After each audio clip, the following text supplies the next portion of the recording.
Hello everyone, it's Dragon Guy here with something a little different and something I wanted to do for the longest time. I love video games and have since childhood. These immersive worlds have captivated me for a long time, whether it was by collecting different things in a platformer, taking down bad guys in shooters, or by watching an interesting story unfold in an RPG.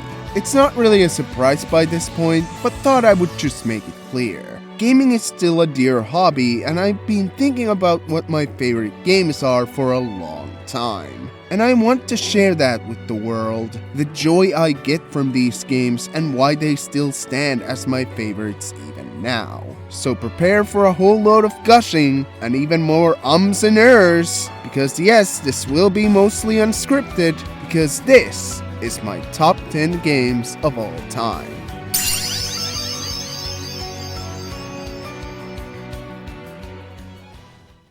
Kept you waiting, huh? Alright, so we're gonna rank these right here. And sorry about my voice, as you probably could have seen in the pre-recorded part. I actually am recovering from a bit of a cold, so my sound can sound a little weird. But yeah, we're gonna start the ranking, and yeah. But first, there's a couple of ground rules I want to set. First of all, one per franchise, and only games I played, duh.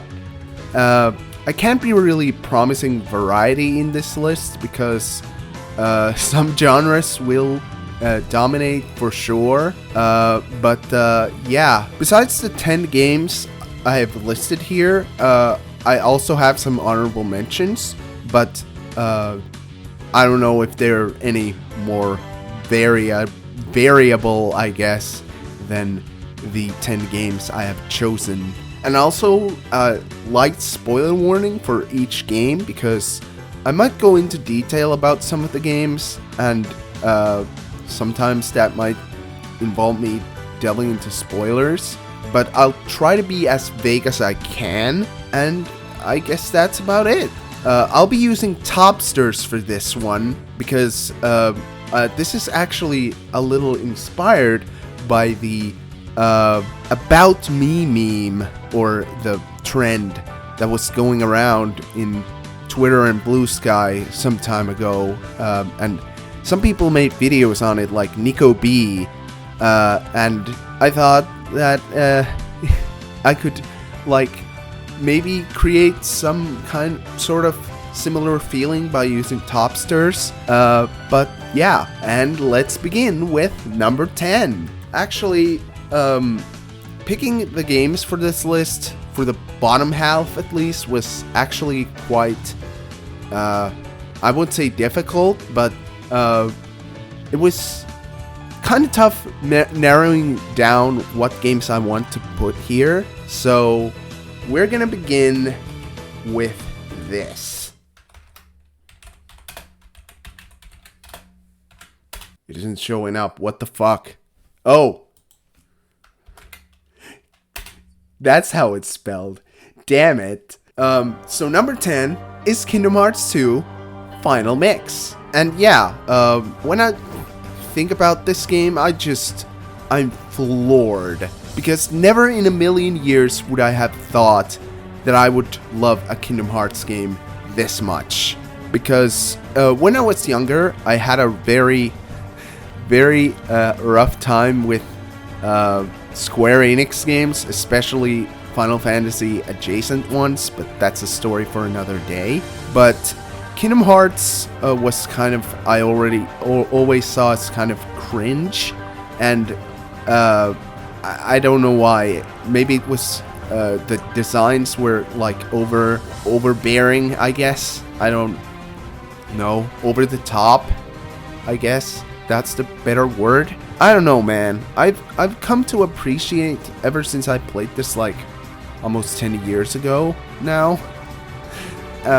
I've come to appreciate the Cage series much more, and Kingdom Hearts 2 is a testament to the series quality, I think. The story can be a bit silly sometimes. There's definitely some moments that don't stick the landing, and some things get kind of stupid, but I come to appreciate it more over the years. There are definitely moments in this game I love and are genuinely really good. Like once a wise woman once said, Kingdom Hearts is very complicated, but it's also emotional. And this game is very emotional, really hits you in the feels. But the story was never really the reason I gravitated towards these games. It was more so the gameplay, because the combat in this game is excellent. The different kind of stuff you can pull off in this game and just how everything flows, it's just really, really fun. And just, I think I like the ability system in this game more than any other game in the series, at least so far. I've admittedly only gone to up to Dream Drop distance, and let's just say I'm not having as much of a great time with that game as I had with this. But yeah, the combat in this game is just out of this world, and the soundtrack, my god, Yoko Shimomura went fucking sicko mode when making this game's soundtrack. Back in the day, I would have maybe said some other games have better soundtracks than this, but a lot of my maybe favorite versions of tracks from Kingdom Hearts 2 are in different games, but they originated from this game, and they are just wonderful. Each song is very wonderful and memorable, and it's just great. Yoko Shimomura, the GOAT. The boss fights are another highlight, especially because there's so many of them, especially in Final Mix. I haven't really gone back and fought the bonus bosses like Sephiroth and the Data fights, but they're just really fun tests of strength. A lot of them are anyway, and I just have fond memories of playing this game and all the bosses and just the soundtrack blasting. It's just, yeah, it's really, really good. Like I said, I'm still stuck in Dream Drop Distance Land, but I need to get back on this series someday. But I also doubt this game will be topped anytime soon, because holy shit, Kingdom Hearts 2 is some next level shit. Now it's time for number 9. That's not 9. And this 9th game, I'm not sure if I've talked about it much on this channel, but I love this game a lot, and I just want to talk about it in some form or fashion. So here we go. Number 10 is Ghost Trick.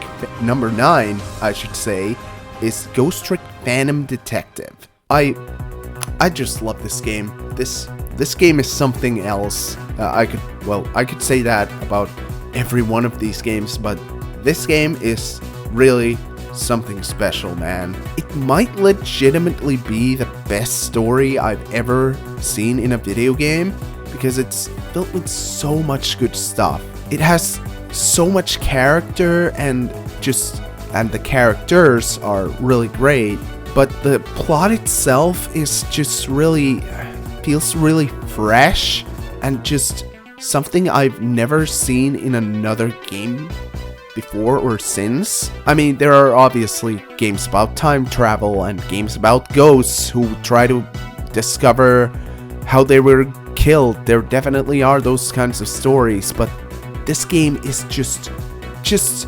makes those tropes perfectly, and just it all leads to a conclusion that I'm super satisfied with.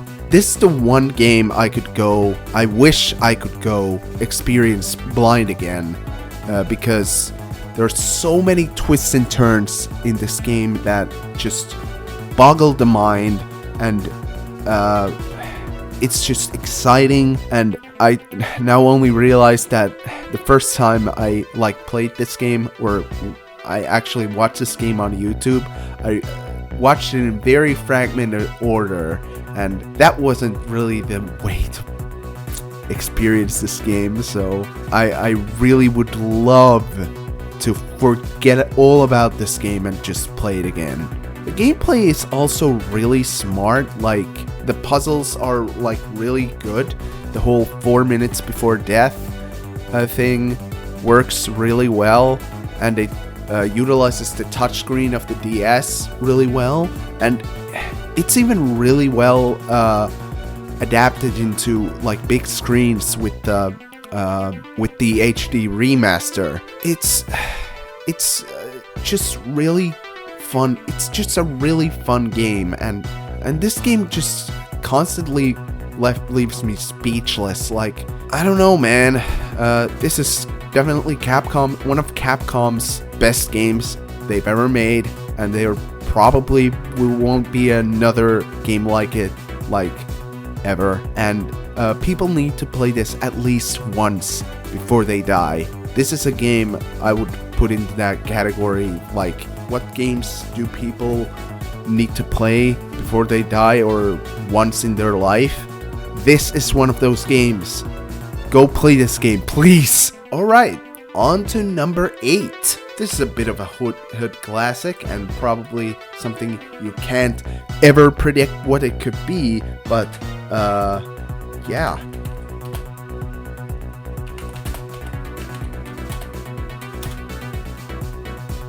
Number 8 is Ratchet and Clank Up Your Arsenal, or Ratchet and Clank 3 Up Your Arsenal, as I'd like to call it.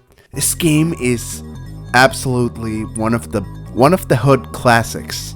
One of the classics. Just classics, I would say.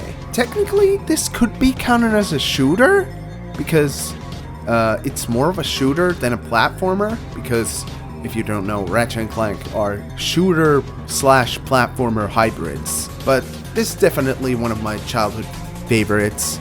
It's an incredibly satisfying game to play.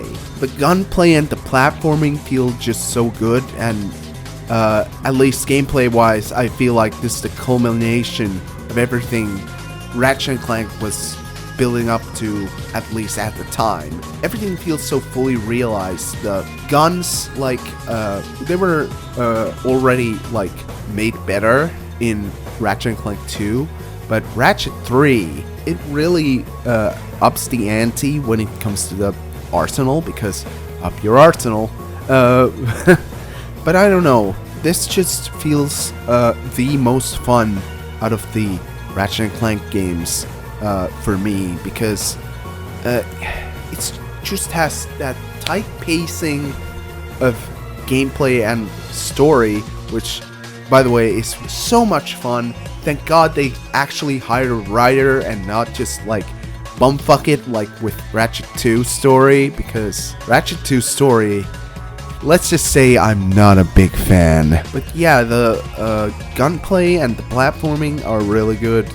The characters, it's just really, really good and satisfying. And while there could be some issues mentioned, like the multiplayer not being as like expanded upon maybe, and maybe it's too much in the main story because some of the levels in the main story are just the multiplayer maps, but I don't know, even though this game was made with a very tight schedule, I feel like it's just really, really well made, and Insomniac hit it out of the park. This is still probably my favorite game from them. Some of the Ratchet and Clank games, I should say, after this are technically maybe better, and I even like some of them almost as much as this game, but this just hits different. I mean, I grew up with the PlayStation 2, so maybe I'm a bit biased in that category, but yeah, Ratchet and Clank 3, absolutely a hood classic. My camera stopped recording after the number 9 segment, so guess the Ratchet segment won't have a camera. Shit! Anyway, let's move on to number 7, which this number 7. Yeah. This one, I don't think it comes as a surprise, because I have one game here that kinda already preludes it, kinda. But number 7 is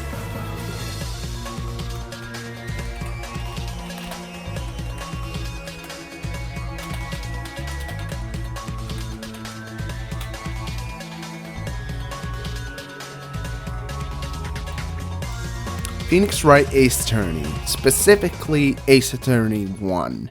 And technically, there are better Ace Attorney games, I would say, but this one is still my favorite, honestly. This was the first time I experienced a visual novel, and it just really showed me a different kind of game that I hadn't even considered could exist.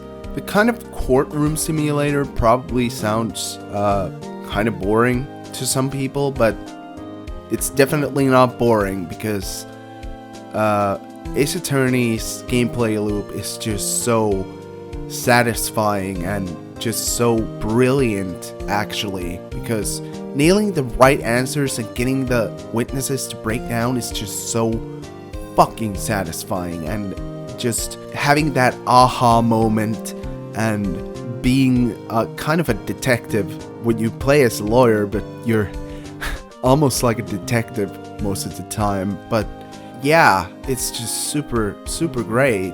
And the story, I loved the characters. I loved the characters almost immediately. And like Phoenix, Maya, they're just Edgeworth, of course. It's just a really fun game, and I just go back to it every time I think about Ace Attorney. I just go back to the first game, and there was a time I considered becoming an attorney because of this series, because I was really obsessed with everything. But yeah, I don't know what to tell you, man. Fucking Shu Takumi is the GOAT. He gave us this and Ghost Trick, and they're both fantastic. This really is one of the best adventure games of all time, one of the best visual novels of all time. Yeah, it's just really good.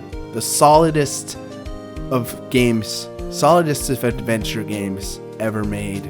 Just, yeah, it's really good. And now for number 6. Yeah, this one can be quite obvious because I've talked about this game on my channel, and I've already expressed my love for it, so yeah. Number 6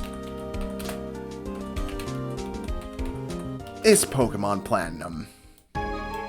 Yeah, my most viewed video is on this game, so this probably doesn't come as any surprise in any stretch of the imagination.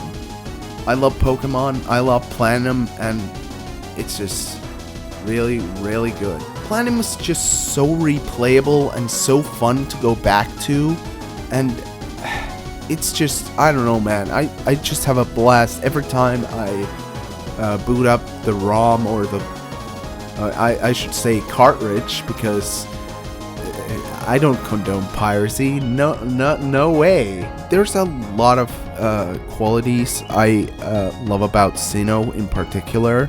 Sometimes it's very memorable, sometimes for the right and sometimes for the wrong reasons. But I just love going through Sinnoh every time, even though I kind of dread the freaking Mount Coronet section every time, but it gets more tolerable with each playthrough, and besides, you have ways to mitigate it, because this is kind of like a Metroidvania, like I mentioned in that video. If you haven't seen it, you should go watch it. The Pokemon selection is excellent. This regional dex really has a lot of great stuff. Unlike Diamond and Pearl, which had like 2 fire types, and that was abysmal. So that was rectified in this new version. And yeah, I've had 6 different playthroughs of this game, or 5, 6, somewhere around that number.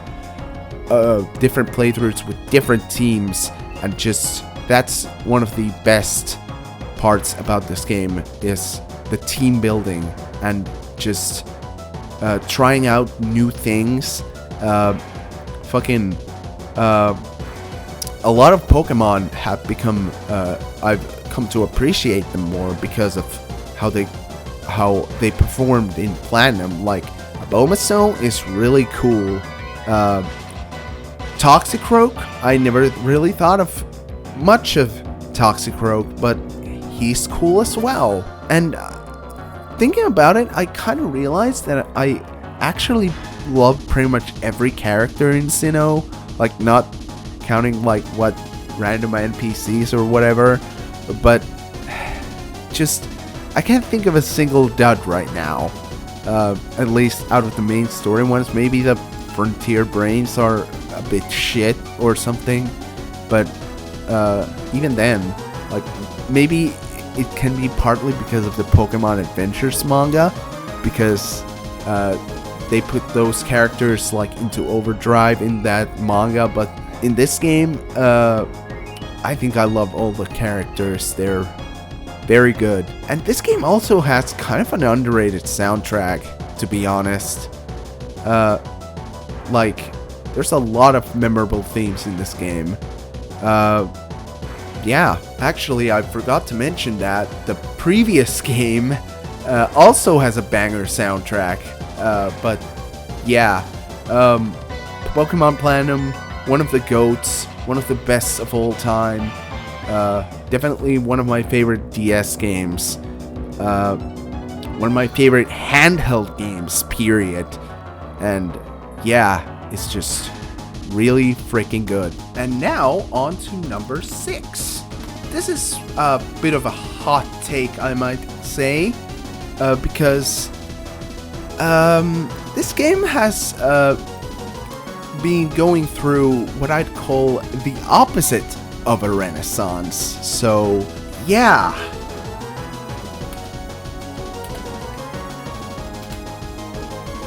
it's Ni no Kuni Wrath of the White Witch. I unadulteratedly love this game. Oh my god, it's so good. This was number 5, by the way, if someone's still counting. Level 5 used to make so many good games, dude. It's a fucking shame what they've become now. Like, a lot of people, when they talk about Ni no Kuni, they like to bash on the combat system and how it's not good and kind of clunky. And I agree that it's not perfect and it is kind of clunky, but it kind of adds to the whole experience, because I like personally how simple it is. The fact that you can just move around the battlefield and it's kind of turn-based. It's just really, really fun. At least I think so. The main attraction in this game is not the combat. I think we can all agree that the combat isn't what draws people into this game. It's the vibes, the story, and the character of it all. This game's story is like, I won't say like it's unreal, because a lot of games have like dead mothers or quests to save another world that's opposite the other one. But it's just so well executed and it just has so much character. The Ghibli art style really adds to it all, and it's just so... I think of this game and I just get immediately good vibes from it. And even besides the combat, I just like the other gameplay stuff, like the whole brokenheartedness mechanic. Like, I thought that was really cool. And I guess a lot of people don't like the Pokemon-esque creature thing, but I always kind of like that.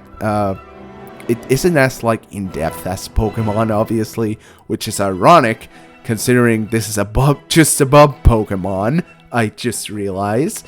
But the creature stuff, it's alright. It's certainly better than other games I have seen use it.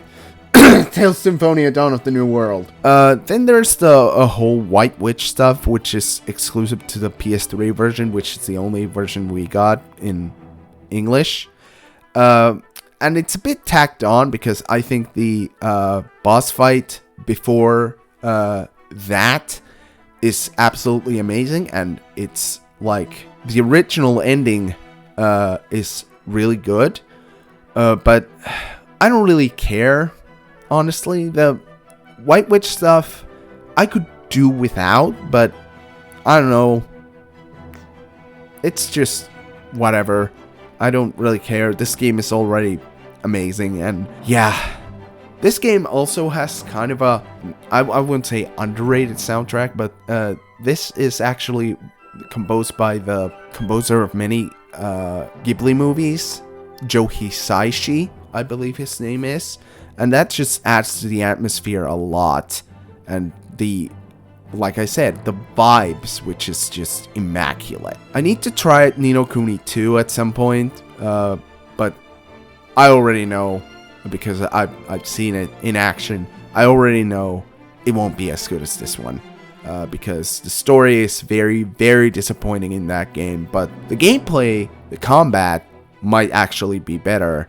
But yeah, man, Ni no Kuni, definitely one of the most overhated games nowadays.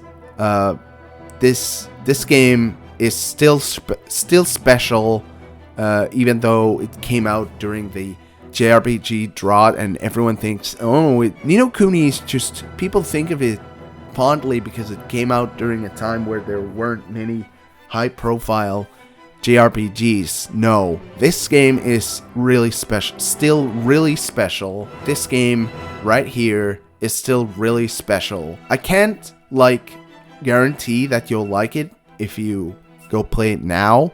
The remaster, I believe, is pretty good though. But yeah, it requires a certain kind of taste, I guess. If you love like Ghibli movies and maybe aren't averse to child protagonists, then this one definitely is worth checking out. And my camera stopped recording again. Yay! Hopefully it'll last, these 4 last things, because there are only 4 left, as you can see. So on to number 4, which is this.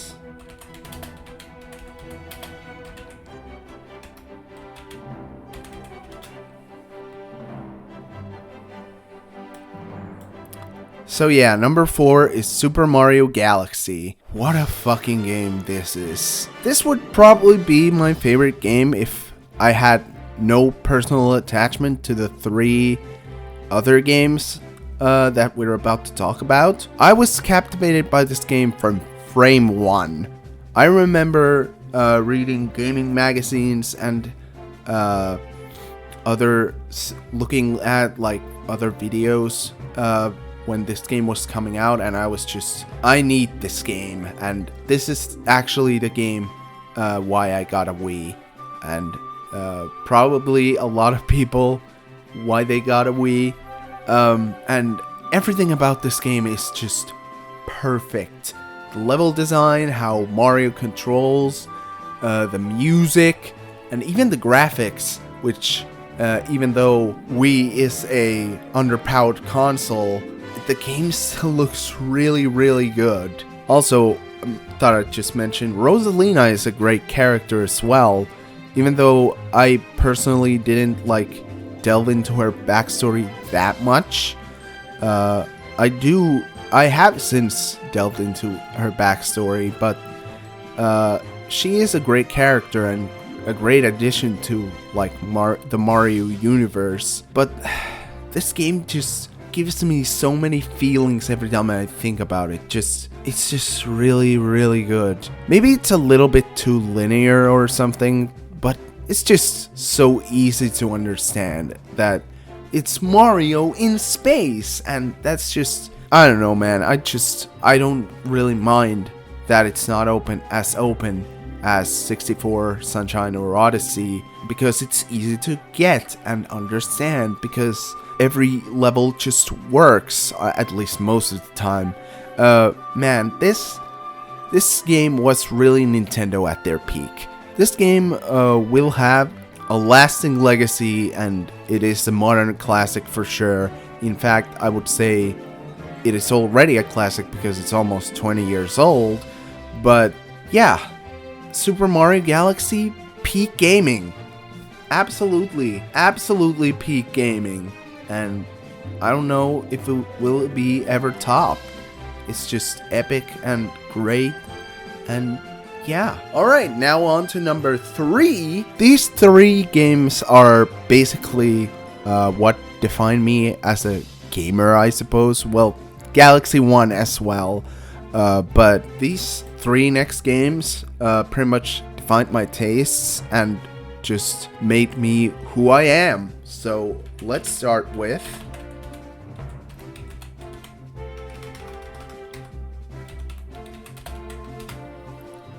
Dark Cloud 2, or Dark Chronicle as it's known in Europe. This game, it actually used to be my number 1 game.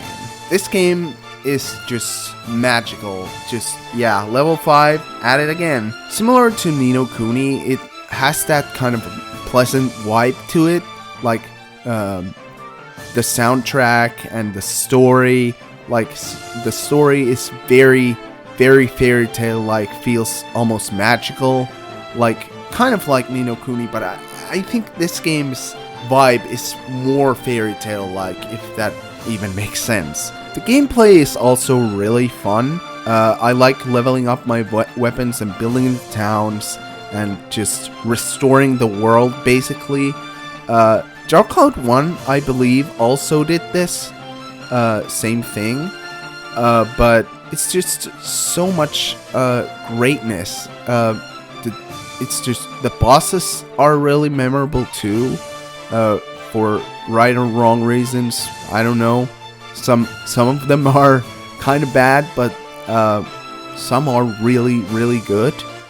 And the soundtrack, oh my god, I love Tomohito Nishiura's soundtrack for this game, and just this introduced me to his work, and everything he's done for level 5 is peak. It's fire, and I love them. I love his songs so much. They're so great. And this game's like legacy for me, or its impact on me, is great because it showed me what the RPG genre was actually about. Because I'm gonna keep this short, but I used to hate JRPGs because there was this thing where I saw a boring part of a game and assumed every RPG would be the same because of that boring part.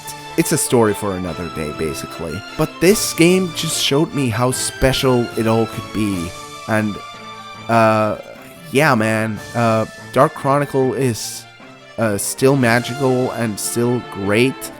I wish they would make a third game, but damn, current level 5 is kinda garbo. I kinda don't want them to make a third game now, but at least we'll always have the 2 first games, which are absolutely amazing. Alright, on to number 2 now, and this might be a little bit obvious as well.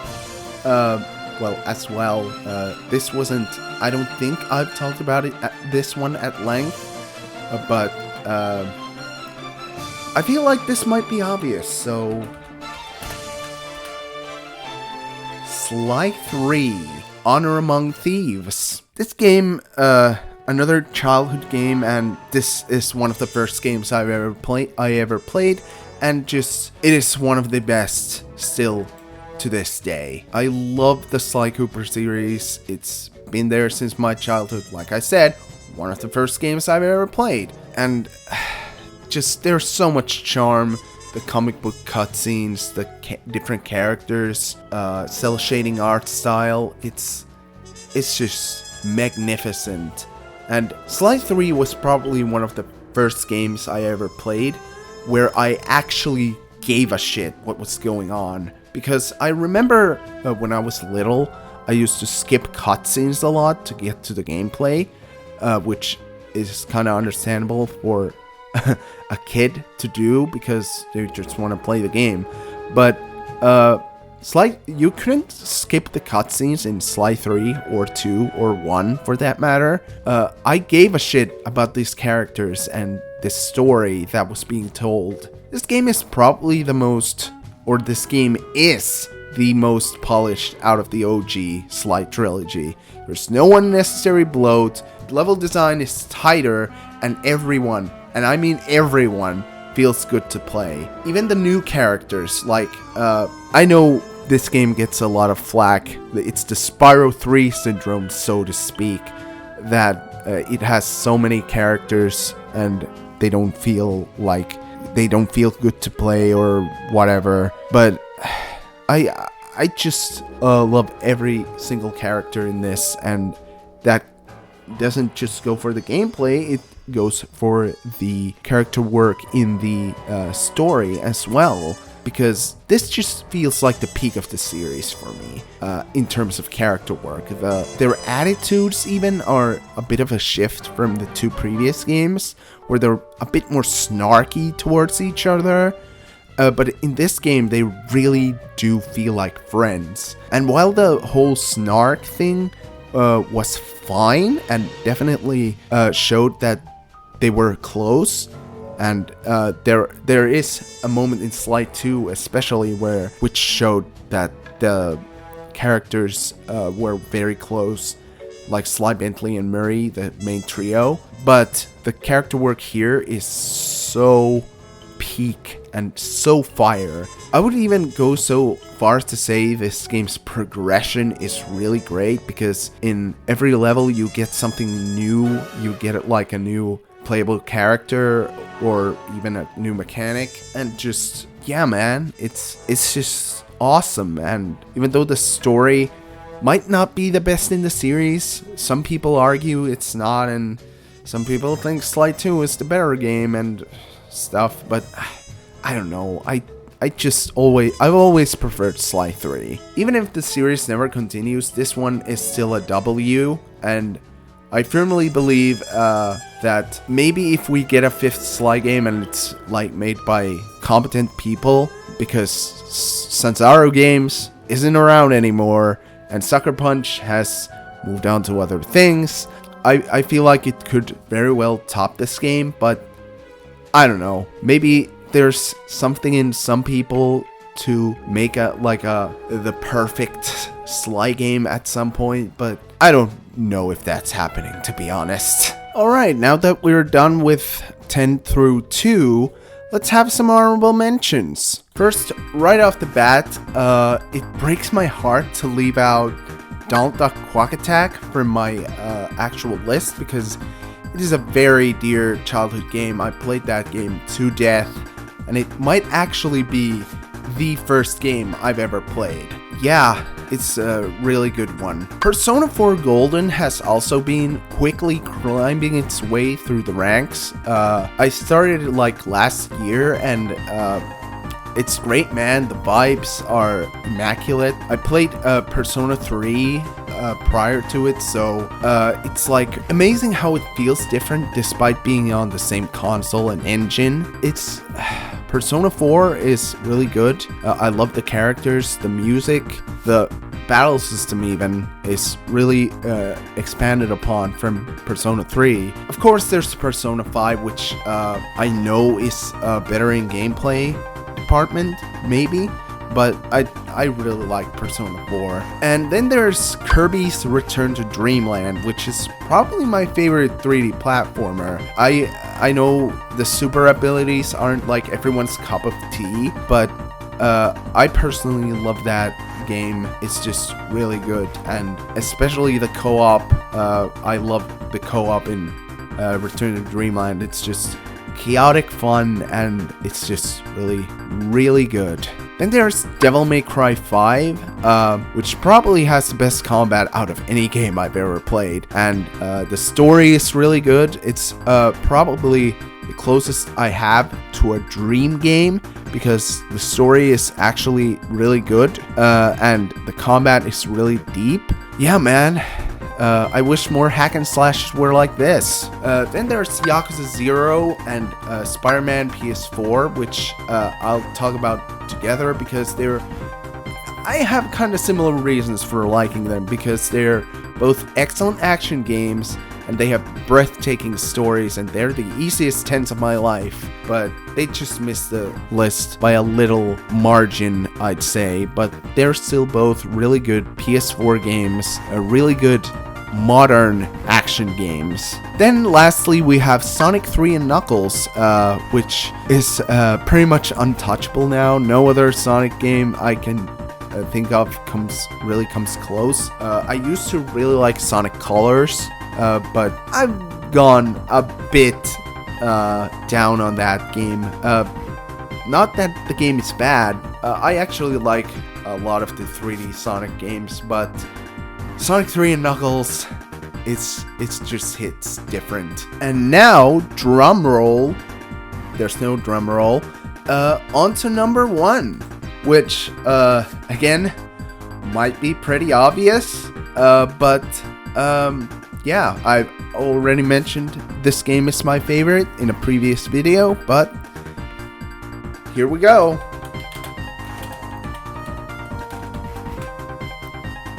It's absolutely Tales of Vesperia.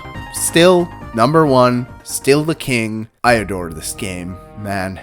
It's just absolutely godlike. Weirdly, I'm just now realizing a lot of the games are from the 7th generation of video games. Like there's Galaxy, Ni no Kuni, the DS games like Ace Attorney and Pokemon Platinum, and Ghost Trick, of course, which is kind of weird, because I prefer the 6th generation of video games. But yeah, this game is really, really good. People who don't like this game really don't like this game, but the people who do really, really love this game, and I'm in the latter camp, not the former. Definitely not the former. If Dark Chronicle was the game that showed me what the genre was about, and showed me how special it could be, this game showed me how great it could actually be. Because Tales of Vesperia is, damn it, it's just so good. The game has a really fun combat system that if you put your time to learn it, it really rewards you and just gives you everything great in the world, and just it's really, really fun.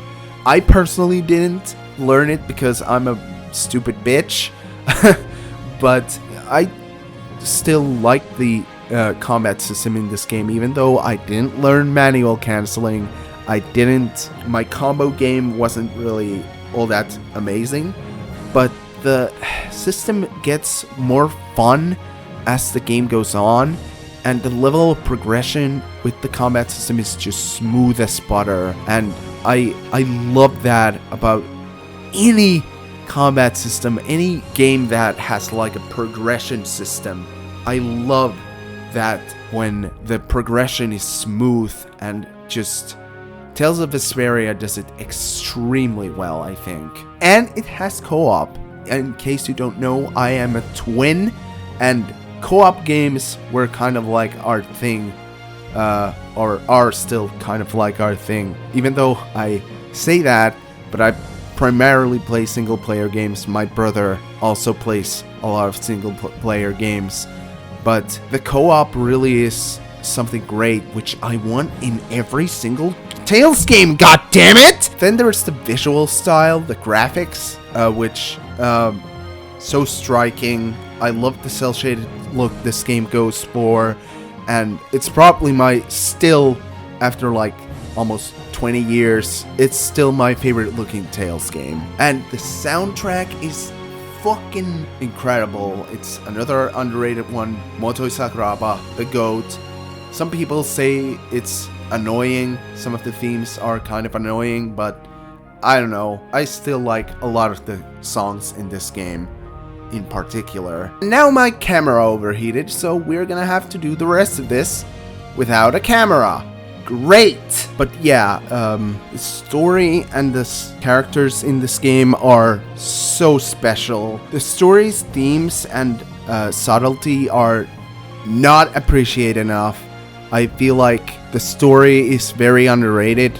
I'm not gonna go too much into it here because it will contain spoilers and stuff, and I have another video dedicated to that in the works.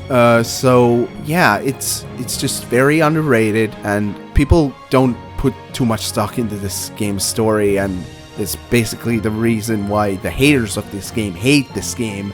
The characters also I love. I love this ragtag bunch of misfits.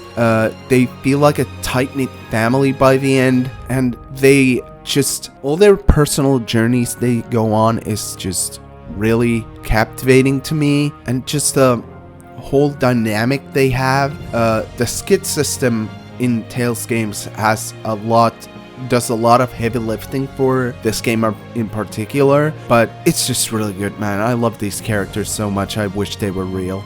I can't guarantee this really encapsulates what this whole series is all about, because it can be kind of different in some aspects, but this game really made me appreciate video games more as a medium, and I couldn't be more happier about that. It's one of the best games I have ever had the pleasure of playing, and it will never be replaced. I would say that, but we still have a lot of games to go in this backlog, so who knows, maybe it will be topped one day, but right now, Tales of Vesperia is the king. And that is it! I'm gonna hand it off to the pre-recorded me from now on, but yeah, this is the list, and I hope you'll enjoy the rest of the video. Well, there we have it. Honestly, I still have a lot of games to play and new favorites to find, so maybe the listing here wasn't too exciting. I mean, there wasn't a single indie game here. But even then, I don't feel like the top listings are going to change anytime soon.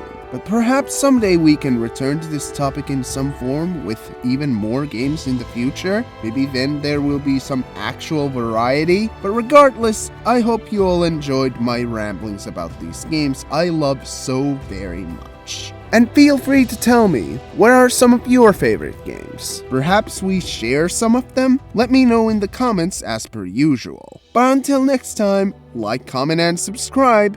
This has been Dragon Guy, signing off.